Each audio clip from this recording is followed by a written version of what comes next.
விக்கிரவாண்டி தொகுதி திமுக எம்எல்ஏ புகழேந்தி காலமானார். உடல்நலக்குறைவால் விழுப்புரம் அரசு மருத்துவமனையில் உயிர் பிரிந்தது. தமிழக வரலாற்றில் இதுவரை இல்லாத அளவுக்கு திமுக ஆட்சியில் கஞ்சா புழக்கம் அதிகரித்துள்ளதாக பிரேமலதா விஜயகாந்த் குற்றச்சாட்டு. வடசென்னையில் இரட்டை இலைக்கு பதிலாக முரசு சின்னத்திற்கு வாக்கு கேட்டுவிட்டு பின் சுதாரித்து சமாளித்து பேசிய பிரேமலதா, இன்றைக்கு தமிழகம் முழுவதும் இதுவரைக்கும் நாம் காணாத அளவு கஞ்சா புழக்கம் மிக அதிகமாக இருக்கிறது.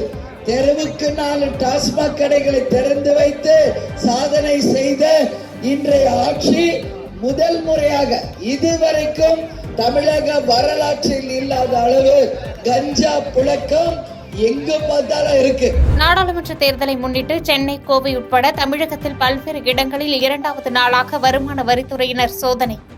பணப்பட்டுவாடா தொடர்பான புகார்களின் அடிப்படையில் முன்னணி அரசு ஒப்பந்ததாரர்களின் வீடு மற்றும் அலுவலகங்களில் சோதனை. பாதகம் செய்பவரை கண்டால் நாம் பயங்கொள்ளலாகாது பாப்பா, மோதி மிதித்து விடு பாப்பா, அவர் முகத்தில் உமிழ்ந்து விடு பாப்பா.